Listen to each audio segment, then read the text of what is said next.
지금 상승장의 주인공은 뭐니 해도 반도체입니다. 반도체에 관심을 가져야 되고요. 지금이라도 어떤 종목 매수해야 되는지 그 부분까지 짚어볼 겁니다. 이번 영상 반드시 보시기 바랍니다. 반도체 하면 미국의 엔비디어 가장 강하게 상승을 하고 있죠. 엔비디어 실적을 한번 보도록 할게요. 엔비디어 실적을 보게 되면 현재 빨간 막대 그래프는 매출액입니다. 매출액이 계속 증가를 하고 영업이익, 순이익도 계속 증가를 하고 있습니다. 그런데 무엇보다도 관심있게 봐야 될 것은 영업이익률입니다. 영업이익률이 가파르게 증가를 하고 올 1분기 영업이익률이 64.92%입니다. 약 65%입니다. 이 얘기는 1,000원 팔면 여러분 650원이 남는다는 겁니다. 어마어마한 영업이익이죠. 참고적으로 삼성전자 영업이익률 9.18%, 삼성전자보다 6배가 많습니다. 그러니까 엔비디어가 날아갈 수밖에 없고 영업이익률이 이렇게 높게 나오는 것은 다른 것보다는 모든 많은 기업들이 엔비디어 칩을 사려고 줄을 서 있죠. 그러니까 칩 하나에 몇천만 원 높게 받아도 다 팔리는 겁니다. 이런 현상이 향후 몇 년은 계속될 것으로 봅니다. 그렇게 보는 이유 살펴볼게요. 다른 것보다는 엔비디어 기술 발전입니다. 엔비디어 칩이 A100에서 H100 되는데 2년이 걸렸고 H100에서 B100 블랙웰으로 가는 경우 2년. 그런데 블랙웰 발표 후에 루빈 발표까지는 1년입니다. 즉 기술 발달이 시간이 점점 앞당기면서 빠르게 발전을 한다는 겁니다. 그러면 후발주자들이 따라오기는 정말 어렵다는 겁니다. 하드웨어적으로 칩이 이렇게 빠르게 엔비디아가 발달을 하고 이것뿐만 아니고 더 중요한 것은 소프트웨어입니다. 우리가 생각하지 않은 소프트웨어, 이 부분에서도 엔비디아 칩이 정말 강력합니다. 지금 보면 엔비디아 칩은 AI 혁명에 따라서 AI 프로그램을 위해서 사용이 되는 거지요. 그런데 많은 AI 오픈소스 공개된 프로그램이 전부 다 엔비디아 칩 기반에 따른 소스입니다. 따라서 누군가가 새로운 AI를 개발하려면 당연히 오픈소스를 가지고 엔비디아 칩을 사용할 수밖에 없는 이런 환경입니다. 따라서 한동안 이런 어떤 AI 반도체 시장 90% 장악하는 것은 계속 유지가 된다 봐야 되고요. 참고적으로 후발주자 AMD 같은 경우는 억지로 하드웨어적으로 칩을 개발을 하고 있지만 소프트웨어, 앞단이 되는 소프트웨어는 엔비디아에 비하면 매우 빈약합니다. 이런 점까지 고려한다면 AMD가 엔비디아 뛰어넘기까지는 정말 많은 시간이 걸릴 수 있습니다. 따라서 엔비디아는 한 2, 3년 계속해서 독점 유지를 할 것으로 봅니다. 그러면 엔비디아 주가 한번 보도록 할게요. 엔비디아 주가 보면 올해 액면 분할하기 전까지만 하더라도 150% 상승을 했습니다. 보통 액면 분할하면 또 추가적으로 상승하는 측면이 있죠. 엄청나게 상승을 했죠. 이렇게 강하게 상승을 했는데 엔비디아 계속해서 더 상승을 할까 궁금하잖아요. 저는 충분히 더 상승할 걸로 봅니다. 지금 AI 혁명은 여러분 과거에 IT 혁명과 맞먹는 혁명입니다. IT 버블이 나오고 할 때 시스코 대장주랐죠. 시스코에 상승하고 엔비디아 AI의 대장주인 엔비디아 상승하고 겹쳐서 한번 보도록 할게요. 겹쳐서를 보게 되면 여러분 요건 3월달 기준인데 보면 시스코 1995년부터 상승을 했고 엔비디아 2020년부터 상승을 해서 아직도 IT 버블 때처럼 가려면 많은 공간이 남아 있습니다. 충분히 더 갈 걸로 보고요. 그러면 이때 시스코보다 지금 엔비디아는 실적을 바탕으로 상승을 하기 때문에 시스코보다 더 강한 상승이 나올 수도 있는 상황이죠. 더 강한 상승까지 기대를 할 수 있다. 이렇게 보고요. 그러면 지금 AI 반도체 하면 삼각동맹이죠. 미국의 엔비디아, 대만의 TSMC, 그리고 우리나라의 SK하이닉스, 여기가 합쳐져서 AI 반도체가 나오는 거죠. 대만 TSMC 얼마나 강하게 움직이는지 차트 한번 보도록 할게요. TSMC 차트를 보더라도 여러분, 올해 엄청나게 상승을 했습니다. 엄청난 상승이지요. 이처럼 TSMC는 대만 가권에서 30% 이상 차지를 하기 때문에 대만 주가도 불을 뿜고 갑니다. 우리나라 대장주인 삼성전자가 엔비디아나 TSMC처럼 상승했으면 우리나라 주가도 불을 뿜었는데 아쉽지만 이번 상승에서는 삼성전자가 한 발 비켜나 있습니다. 그 중심에는 SK하이닉스가 있지요. 그러면 SK하이닉스 주가 한번 보도록 할게요.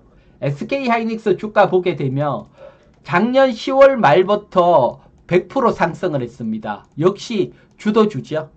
SK하이닉스가 시장을 꺼집고 간다. 지금 차트를 보면 여러분 정배열이고 명확하게 상승으로 이동평균선 정배열이 되면서 상승 추세를 타고 가고 있습니다. 아주 강한 상승 추세지요. 지금 코스피 지수 한번 보도록 할게요. 코스피 지수 보게 되면 여러분 SK하이닉스보다는 상승이 훨씬 약하지요. 상승할 것처럼 하지만 확 불을 뿜고 상승을 하는 건 아니죠. 이처럼 코스피 지수보다도 SK하이닉스가 훨씬 강하게 움직인다. 그러면 우리나라에서 주도주는 SK하이닉스라고 봐야 됩니다. 그러면 항상 시장에서는 주도주에 관심을 가져야 되고요. 주도주 매수를 해야 됩니다. 그렇기 때문에 SK하이닉스 21등 평균선 오게 되면 매수를 한다 생각을 해야 되고요. 주도주인 SK하이닉스가 강하게 가고 부주도주인 삼성전자는 SK하이닉스보다 약하지요. 강한 종목에 올라타야 되고요. 특히 SK하이닉스 같은 경우는 올 5월달까지 외국인들이 2조 7,500억 매수를 했고 평단가는 18만원입니다. 평단가지요. 평단가보다는 높은 위치지만 여기서 2조 7,500억 판다고 하면 수익률이 얼마 안 되죠. 그러면 더 간다는 거죠. 충분히 더 상승할 수 있다고 보여지고요. 그리고 그렇다면 SK하이닉스 말고 삼성전자 차트를 한번 볼게요. 삼성전자 차트를 보면 훨씬 약하죠. SK하이닉스보다 훨씬 약합니다. 이 얘기는 부주도주라는 겁니다. 시장에서는 이렇게 주도주보다 약한 종목이 대장주인 뛰어넘기를 어렵습니다. 뛰어넘고 상승하기는 어렵고 많은 개인들이 SK하이닉스가 부담스러워서 삼성전자를 매수하며 더더욱 움직이기가 쉽지 않다. 그래서 삼성전자는 SK하이닉스 대안주지만 21 이동평균선이 오면 SK하이닉스를 먼저 매수를 고려하고 그 다음 삼성전자 매수를 한다 생각을 하시고요. 물론 삼성전자도 매수를 하면 상승을 합니다. 지금 보면 1월부터 5월까지 외국인들이 5조 1,300억 매수를 했습니다.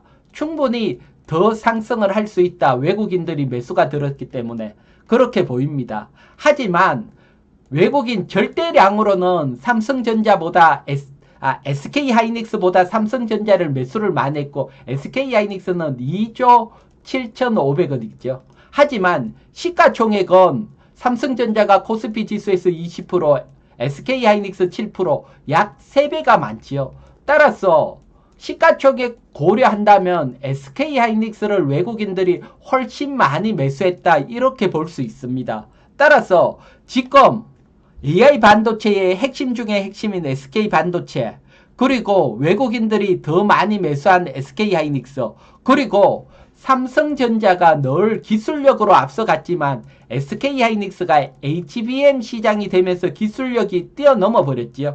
이런 경우도 처음이니까 이런 것까지 고려한다면 삼성전자보다는 SK하이닉스의 방점을 찍어야 된다 이렇게 보이고요. 특히 삼성전자 같은 경우는 강하게 가기 위해서는 파운드리 시장에서 성과를 내야 되는데 파운드리 시장을 보게 되면 작년 3분기 시장 점유율이 12.4%에서 4분기 11.3%로 증가율이 오히려 줄어들었습니다.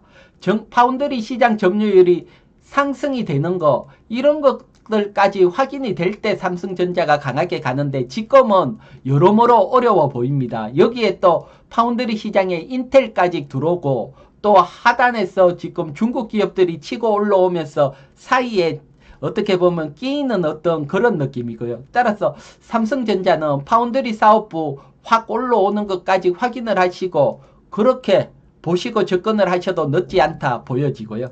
자, 그러면 여러분 가장 중요한 게 제가 SK하이닉스 계속해서 매수 설명을 드렸죠. 지금 매수해도 될까? 지금 매수하면 언제까지 상승을 할까? 그것도 궁금하잖아요. 그 부분도 한번 보도록 할게요. 지금 보게 되면 위에는 SK하이닉스 월봉 차트고 아래는 D램 반도체 YOY입니다. 즉 전년도 대비해서 얼마나 상승했는지를 나타내는 반도체 가격 그래프입니다. 반도체 가격 YOY 그래프는 2년 하락, 2년 상승, 2년 하락, 2년 상승, 2년 하락, 2년 상승, 2년 하락, 2년 상승, 2년 하락, 2년 상승 이어지고 있다. 이렇게 보면 되고 아주 리뉴얼하게 움직이고 있습니다. 그러면 이 어떤 반도체 사이클하고 SK하이닉스 주가하고 비교를 해보면 여러분 2010년도 반도체 가격이 고점을 형성을 했는데 SK하이닉스는 1년 이상 더 상승을 했고요. 2023년 반도체 가격이 고점을 형성을 했지만 SK하이닉스는 1년 이상 더 상승을 했고요. 2017년 반도체 가격이 고점을 형성했지만 1년 이상 더 상승을 했고요. 이런 측면에서 보면 반도체 사이클보다 더 강하게 상승을 한다는 거죠. 지금 반도체 가격은 계속 하락을 하다가 2023년 10월 달에 저점을 형성을 하고 상승하고 있습니다. 그러면 2025년 10월 달까지건 2년간은 상승을 할 거다 이렇게 보여지고요. 여기에 플러스 알파 1년 이상 더 SK하이닉스 주가는 상승할 수 있다. 즉 2년 플러스 알파 지금보다는 SK하이닉스가 상승을 한다.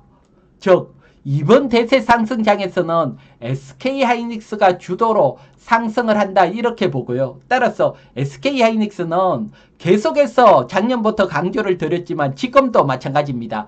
20일 이동평균선 아래에서는 매수 가능하다 이렇게 설명을 드리고요.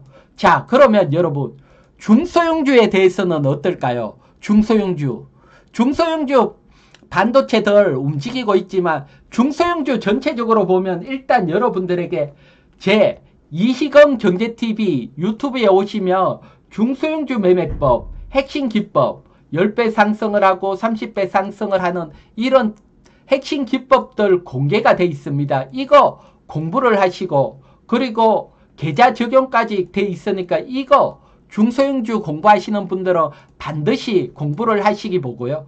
그래도 어려우신 분들은 올해부터 제가 채널 회원 운영을 하고 있습니다.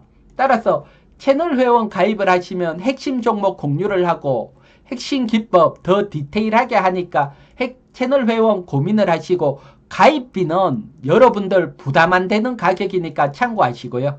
자, 그리고 중소형 반도체에 대해서는 또 다음 기회에 자세히 설명드리고 오늘은 대형주 SK하이닉스 20일 이동평균선에서 매수 가능하다 설명드리고 자, 여러분 참고하셔서 매매하시고 구독자 여러분님들께는 늘 감사합니다. 영상을 보시고 댓글에 감사합니다 하나가 제가 힘이 뿡뿡 나니까요. 댓글, 좋아요 감사하고 제 영상 처음 보시는 분들은 구독 누르시고 저와 함께 부자의 길로 동행하시기 바랍니다. 여러분 이번 주도 모두 성공 투자하십시오. 저는 이희건이었습니다.